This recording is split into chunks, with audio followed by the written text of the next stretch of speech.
Hello everyone, welcome to Sai generation. आज हम लोग मोटिवेशन की फिजियोलॉजिकल नीड्स की थ्योरी यानी कि शारीरिक आवश्यकताओं की थ्योरी, जो कि बहुत ही फेमस थ्योरी है, किसकी? नीड्स की थ्योरी, मोटिवेशन की थ्योरी, और बहुत ही कॉमन थ्योरी है मैस्लो की थ्योरी। मुझे लगता है आप सभी को मैस्लो की थ्योरी के बारे में पता होगा, क्योंकि मैस्लो की थ्योरी केवल ये मोटिवेशन में ही नहीं पूछा जाता है, या मोटिवेशन में ही नहीं है, मैस्लो की थ्योरी आपकी पर्सनैलिटी में भी है। पर्सनैलिटी में थोड़ी सी ज़्यादा ब्रॉड करके बताई गई है। यहाँ पे मैं आपको केवल फाइव जो नीड्स है उनके बारे में बताऊंगी, या आप ये कह सकते हैं कि जो मोटिवेशन में है वो बेसिकली जो फिजियोलॉजिकल नीड्स है उसके बारे में ही मोस्टली प्रेशर किया गया है, मोस्टली डिस्कस किया गया है। बट जो पर्सनैलिटी है उसमें इसको और ज़्यादा इलुबरेट करके और अच्छे तरीके से एक्सप्लेन किया गया है। तो यहाँ पे हम लोग केवल वो 5 जो बेसिक नीड्स थी उनके बारे में ही बात करेंगे। हाँ, उनको मोटिवेशन का कॉन्सेप्ट में डिस्कस करेंगे, ताकि क्योंकि भाई हम लोग मोटिवेशन में डिस्कस कर रहे हैं, इसलिए हम उनको, जैसा कि मैस्लो ने इसको मोटिवेशन डिस्कस किया था, सेम उसी टाइप से डिस्कस करेंगे। बट जो इसका बाकी जो एलिबोरेशन है वो पर्सनैलिटी में ज़्यादा अच्छा क्लियर कट आता है, तो उसमें डिस्कस करेंगे। तो वीडियो को शुरू करते हैं, लेट्स गेट स्टार्ट। देखिए, मैस्लो की थ्योरी जो है वो बहुत ही कॉमन थ्योरी है। मैस्लो का मेनली कहना था कि हमारी जो शारीरिक आवश्यकताएं होती हैं, जो फिजियोलॉजिकल नीड्स होती हैं, जब तक वो सेटिस्फाइड नहीं होंगी हम लोग सोशल नीड्स के बारे में नहीं सोच पाएंगे। या बहुत सारे ऐसे लोग हैं जो कि अपना पूरा जीवन सिर्फ फिजियोलॉजिकल नीड्स को ही फुलफिल करने में निकाल देते हैं, और वो सोशल नीड्स ही, जो लास्ट के 2 स्टेजेस हैं नीड्स हायरार्की थ्योरी के, वो उस नीड्स तक नहीं पहुंच पाते हैं। तो मैस्लो का कहना था कि पहले हम सब, जो सारा पर्सन हो, चाहे आप ये भी कह सकते हैं कि जो एनिमल है, एनिमल का भी मेन फोकस क्या होता है? फिजियोलॉजिकल नीड्स को ही पूरा करने में होता है। अब हम लोग पर्सन की बात करें तो पर्सन में क्या होता है, वो भी मेन उनका फोकस होता है अपना फिजियोलॉजिकल नीड्स को कंप्लीट करना होता है। उसके बाद वो कोशिश करते हैं अपने सोशल नीड्स को फुलफिल करने में। हायरार्की थ्योरी में सबसे प्राइमरी या बेसिक नीड होती है physiological needs.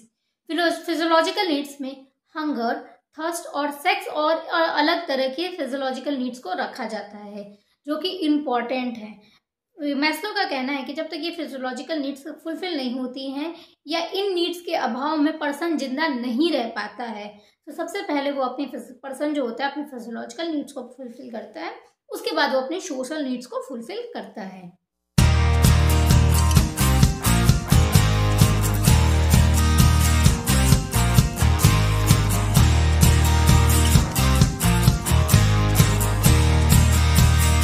Need hierarchy theory की सेकंड नीड क्या होती है? वो होती है सेफ्टी नीड्स। जब पर्सन अपनी फिजियोलॉजिकल नीड्स को फुलफिल कर लेता है, उसके बाद वो अपनी सेफ्टी नीड्स को सिक्योर करने की कोशिश करता है। सेफ्टी नीड्स में क्या होता है? सेफ्टी नीड्स में हमारे पर्सन की कोशिश होती है कि वो अपने आप को फिजिकली और इमोशनली दोनों तरह से सिक्योर कर सके, दोनों तरीके से सेव कर सके। सो नीड हायरार्की थ्योरी की सेकंड क्या नीड होती है? वो सेफ्टी नीड्स होती है। इस नीड में पर्सन अपने आप को किसी भी तरह के डर यानी कि फियर और इनसिक्योरिटी से बचाने की कोशिश करता है। तो सेफ्टी नीड्स में दोनों आएंगी, फिजिकल नीड्स और इमोशनल नीड्स, मतलब कि दोनों ही नीड आती हैं सेफ्टी नीड्स में। पर्सन अपने आप को फिजिकली भी सेव करने की कोशिश करता है और इमोशनली भी सेव करने की कोशिश करता है। थर्ड क्या है? थर्ड है नीड हायरार्की थ्योरी में needs to belonging and needs to love, यानी कि बिलोंगिंग नीड्स और लव नीड्स से। जब पर्सन की दोनों ही से नीड्स से बेसिक नीड्स जो थी कंप्लीट हो जाती हैं, यानी कि सेफ्टी नीड्स और फर्स्ट जो था हमारा फिजियोलॉजिकल नीड्स और सेकंड जो था सेफ्टी नीड्स, जब ये दोनों ही नीड्स फुलफिल हो जाती हैं तो पर्सन कोशिश करता है खुद के लिए अप्रूवल पाने की, मतलब उसकी जो सराउंडिंग्स है वो कोशिश करते हैं कि उसके सराउंडिंग से उसको एक्सेप्टेंस मिल सके, अप्रूवल मिल सके। इसके लिए पर्सन क्या करता है? इसके लिए पर्सन अपनी फैमिली, रिलीजन, रेस और पॉलिटिकल पार्टीज और भी जो भी उसके सराउंडिंग होते हैं उनसे आइडेंटिफिकेशन स्थापित करता है, उनसे आइडेंटिफिकेशन बनाता है, मैच करता है। मतलब कि उनको बताता है कि भाई मैं तुम्हारे ग्रुप का हूँ, मैं तुम्हारी सोसाइटी का हूँ, मैं इस फैमिली का हूँ, किसकी इस ये जो नीड्स होती है, नीड्स टू बिलोंगिंग, उसके अंतर्गत ये जब नीड होती है तो पर्सन खुद का आइडेंटिफिकेशन स्थापित करता है अपनी फैमिली से, अपनी किसी पर्टिकुलर पॉलिटिकल पार्टी से, या आप ये भी कह सकते हैं पॉलिटिकल पार्टी से, अपनी जो ग्रुपिंग होती है, अपना जो रिलीजन है उससे, कि मैं तुम्हारे धर्म का हूँ। इतना ही नहीं, इस तरह की नीड्स के लिए पर्सन न केवल आइडेंटिफिकेशन स्थापित करता है बल्कि उनको अप्रूवल भी देता है और उनसे अप्रूवल प्राप्त करने की भी कोशिश करता है। फोर्थ है स्टीम नीड्स। स्टीम नीड्स होता है मतलब सम्मान पाने की आवश्यकता। जब ऊपर की हायरार्की की तीनों नीड्स यानी कि फिजियोलॉजिकल नीड्स, सेफ्टी नीड्स और ये जो थर्ड वन था बिलोंगिंग नीड्स, जब ये फुलफिल हो जाती हैं उसके बाद आता है नंबर स्टीम नीड्स का, यानी कि सम्मान पाने की आवश्यकता का। स्टीम नीड में दो तरह के फैक्टर्स वर्क करते हैं। एक होता है इंटरनल स्टीम फैक्टर और दूसरा होता है external steam factor. Internal steam factor में अचीवमेंट, ऑटोनॉमी और सेल्फ रिस्पेक्ट जैसे फैक्टर्स आते हैं। देखो इसमें क्या होता है, पर्सन चाहता है कि उसने जो अचीव किया है उसके आधार पे उसको सम्मानित किया जाए या उसकी इज्जत की जाए। सेम इसी तरह से पर्सन की जो ऑटोनॉमी होती है वो सोचता है कि भाई मेरी स्वायत्तता है, मैं स्वायत्त हूँ, मैंने ये डेवलप किया है, मैं किसी के अंडर में नहीं हूँ, मेरे ऊपर किसी का प्रेशर नहीं है, मैं ये जो बनाया है मैंने बनाया है। सो इसके इस तरह की जो फैक्टर्स है इसके आधार पे उसका रिस्पेक्ट किया जाए। अब यहाँ पे जो सेल्फ रिस्पेक्ट वाला फैक्टर है वो ये बताता है कि खुद की मतलब मेरा ये सेल्फ रिस्पेक्ट है, मेरी इज्जत है, मैंने ये अचीव किया अपनी लाइफ में, मैं इस पद पर हूँ। इस तरह के शब्दों के आधार पे, इस तरह के फैक्टर्स के आधार पे उसको इज्जत दी जाए, उसको रिस्पेक्ट किया जाए। इसलिए जो इंटरनल स्टीम फैक्टर में ये जो सारे फैक्टर्स हैं, पद हैं, ये इंटरनल स्टीम फैक्टर्स में आते हैं। अब एक्सटर्नल स्टीम फैक्टर में क्या होता है, पर्सन शो करता है कि ये मेरा स्टेटस है, ये मेरा रिकॉग्नाइजेशन है। अब स्टेटस क्या है कि लाइक मैं मिडिल क्लास फैमिली से हूँ, मैं रिच फैमिली से हूँ, या जो भी स्टेटस आदमी मेंटेन करता है, स्टेटस से आप समझ गए होंगे। सो उस स्टेटस के आधार पे उसको रिस्पेक्ट किया जाए। सेम इसी तरह से जो रिकॉग्नाइजेशन होता है, मतलब मुझे ये अचीवमेंट मिला है, मुझे ये अवार्ड मिला है, मुझे इतने लोग जानते हैं, मुझे समाज में इस नज़र से देखा जाता है, मेरा समाज में ये रुतबा है, इस तरह के जो चीज़ें हैं इसके आधार पर चाहता है पर्सन की उसको रिस्पेक्ट किया जाए। यही होता है स्टीम नीड, यानी कि सम्मान पाने की आवश्यकता। अब फिफ्थ और लास्ट क्या होता है, वो है सेल्फ एक्चुअलाइजेशन।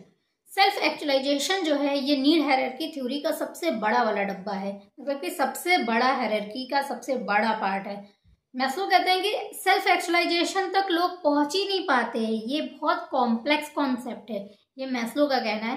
बीच में अच्छा देखो दो और नीड्स भी आती हैं, लेकिन मैं उसको यहाँ डिस्कस नहीं कर रही हूँ, मैंने शुरुआत में ही बता दिया है कि यहाँ पे मैं according to the motivation theory discuss कर रही हूँ, इसलिए मैं केवल 5 नीड्स को डिस्कस कर रही हूँ। जब हम लोग पर्सनैलिटी में नीड हायरार्की थ्योरी की बात करेंगे तब मैं उन जो दो हैं नीड्स उनके बारे में डिस्कस करूँगी। तो फिर से एक्चुअलाइजेशन पे आ जाते हैं। सो मैस्लो कहते हैं कि बहुत ही कॉम्प्लेक्स टॉपिक है, बहुत ही कॉम्प्लेक्स कॉन्सेप्ट है, एक्चुअलाइजेशन तक लोग पहुँच ही नहीं पाते हैं। मैस्लो का तो यहाँ तक कहना है कि भाई सेल्फ एक्चुअलाइजेशन को डिस्कस ही नहीं किया जा सकता है, उसको एक्सप्लेन ही नहीं किया जा सकता है। लेकिन ऐसा नहीं है, अलग अलग साइकोलॉजिस्ट ने समय के साथ इसको एक्सप्लेन किया है। देखो होता क्या है सेल्फ एक्चुअलाइजेशन, ये होता है कि आपकी जो खुद की क्वालिटीज़ हैं, आपकी जो खुद की पोटेंशियलिटीज़ हैं, मतलब कि आपके अंदर जो पोटेंशियल है उसको अंडरस्टैंड करके अपनी पर्सनैलिटी को उस वे में आगे बढ़ाने को ही सेल्फ एक्चुअलाइजेशन कहते हैं। जैसे कि एक एग्जांपल समझो, कोई पर्सन जो है बहुत अच्छा वक्ता होता है, बहुत अच्छा स्पीकर होता है, तो वो अगर एक पॉइंट पे ये समझ जाता है कि भाई मैं बहुत अच्छा बोलता हूँ, एक राइटर जो होता है एक पॉइंट पे समझ जाता है कि मैं बहुत अच्छा लिखता हूँ। इसी तरह से कोई पर्सन जो कि बहुत अच्छा रीजनिंग सॉल्व करता है उसको समझ में आता है कि मैं बहुत अच्छा मैथमेटिक्स सॉल्व करता हूँ। सेम अगर आपको रामानुजन याद है, रामानुज नाम है ना, रामानुज, जिन्होंने इस तरह के जो लोग थे जिनको पता था कि वो मैथमेटिक्स में अच्छा कर रहे हैं, इसी तरह के और भी बहुत सारे एग्जाम्पल्स हैं जिनको कि पता है कि वो मतलब कि उनके जो पोटेंशियल है उसको वो अंडरस्टैंड कर लिए, लेकिन एक पॉइंट पे आता है, ये 5वां है तो समझ जाओ हम इतने सारे नीड्स को कंप्लीट करके 5वें तक आए। इसलिए उन्होंने कहा कि भाई इस लेवल तक, इस स्टेज तक बहुत कम ही लोग पहुंच पाते हैं, सभी लोग नहीं पहुंच पाते हैं। इसका एक रीज़न है, देखो अगर हम लोग इसको अपने नॉर्मल कॉन्टेक्स्ट में बात करें तो जिन लोगों की पहले सेफ्टी नीड्स फुलफिल हो पाती हैं, मैं अपने समाज को लेकर के बात करूं तो बहुत लोग होते हैं जो अपनी ये साइकोलॉजिकल नीड्स को, फिजियोलॉजिकल नीड्स को ही फुलफिल कर पाते हैं। जब रोटी कपड़ा मकान मिल गया, सेफ्टी नीड्स कंप्लीट हो गई, तो उनकी कोशिश होती है कि मेरी भाई बिलोंगिंग नीड्स भी फुलफिल हो जाए, मैं एक परिवार बसा लूँ, या मेरे अगल बगल वाले लोग मुझे अपनी उनके जात से, उनके धर्म से, उनके समाज से जाने। अब क्या होता है, यहाँ तक तो भाई पहुंच गए। अब देखो अगर प्रैक्टिकली देखो तो आधी मतलब अधिकतर लोग तो इतने ही जो सर्कल है रह जाते हैं। अब उसके ऊपर जिनकी ये सारी तीनों की तीनों नीड्स कंप्लीट हो गई, वो थोड़ा सा ऊपर आते हैं। कहाँ आते हैं? सम्मान पाने की आवश्यकता। सम्मान पाने की आवश्यकता भाई किसको मिलती है? आप सोच के देखो, जो बैंक में वर्क कर रहे हैं, जो टीचर हैं, मतलब बहुत, अगर आप देखो तो भाई बहुत लोग हैं, वो अपने सम्मान पाने की आवश्यकता को फुलफिल कर सकते हैं। कैसे कर सकते हैं? जो बैंक में मान लो मैनेजर हैं या वर्क कर रहे हैं, तो उनका क्या रहता है कि भाई मैं तो बैंक में काम कर रहा हूँ इसलिए मुझे रिस्पेक्ट मिलना चाहिए। टीचर है तो वो सोचते हैं कि मैं इस लेवल पे टीचर हूँ इसलिए मुझे रिस्पेक्ट मिलना चाहिए। आईएएस है कोई, आईएएस पीसीएस तो बहुत दूर की बात है, आईएएस पीसीएस 5वें में आ जाएंगे, वो 3rd में ही रखते हैं इसको, ये 4th में सम्मान पाने की आवश्यकता में, ठीक है।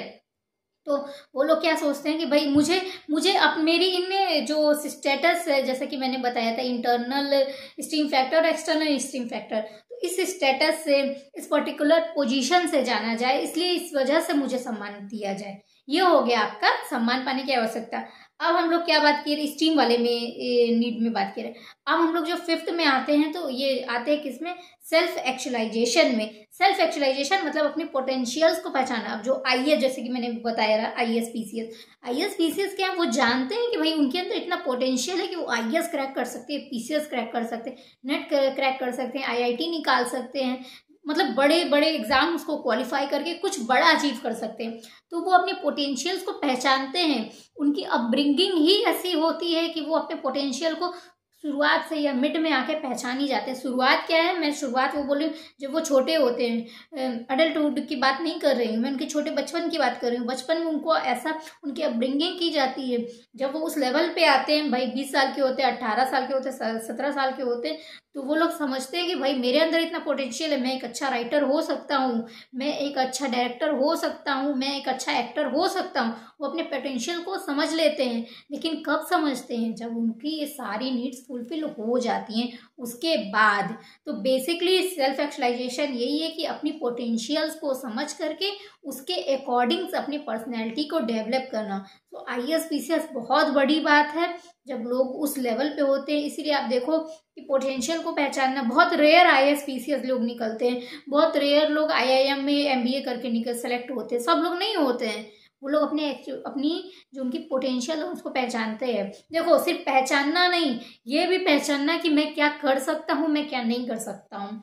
अगर आप लोग नेट के लिए प्रिपरेशन कर रहे हो तो एक लेवल पे आप समझ जाओगे कि भाई आप क्रैक कर सकते हो कि नहीं कर सकते हो, आपका पोटेंशियल आपको क्या कह रहा है। तो अपने ऐसे भी बहुत सारे एग्जाम्पल हैं जो कि अपने पोटेंशियल को समझ करके, उतने बड़े नहीं कि मुझे वो तीर मारना है, मुझे आईएएस निकालना, पीसीएस निकालना है, आईआईएम में जाना है, ऐसा कुछ नहीं। वो छोटे में ही अपने पोटेंशियल को समझ करके, लाइक गिटार, मतलब वो बहुत अच्छा सिंगिंग करते हैं, बहुत अच्छा डांसिंग करते हैं, इसके साथ ही साथ बहुत अच्छे आर्टिस्ट तक होते हैं।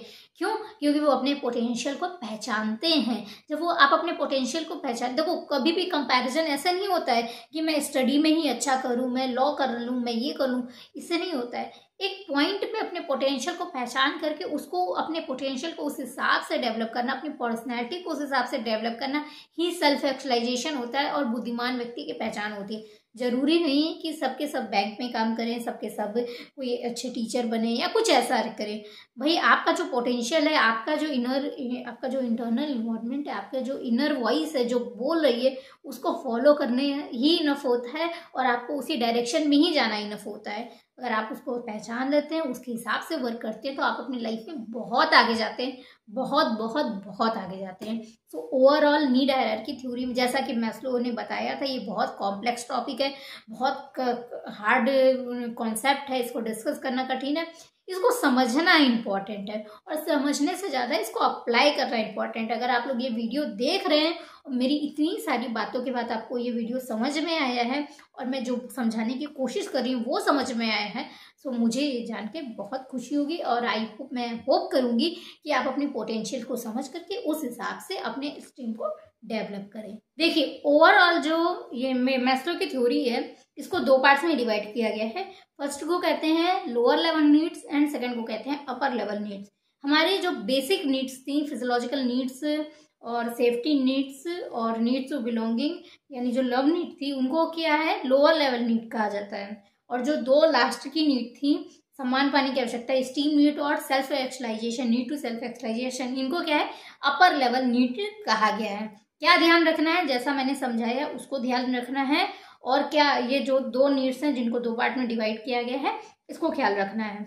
अगर ये देखो, क्या ये इसमें अगर पूछता है, क्या आपके मोटिवेशन में पूछता है, तो जो जो मैंने बताया है उससे रिलेटेड ही उसी टाइप से क्वेश्चन पूछेगा। पर्सनैलिटी में देखो अगर पूछ रहा है तो अलग दो नीड्स जो मैंने नहीं डिस्कस किया है वो पूछता है, बट अगर ये मोटिवेशन में पूछ रहा है तो ये आपसे एक्चुअलाइजेशन के बारे में पूछ सकता है, स्टीम के बारे में पूछ सकता है। बेसिकली ये दो पूछ लेता है कि ये जो नीड्स हैं इनको अपर लेवल नीड कहा जाता है या लोअर लेवल नीड्स कहा जाता है।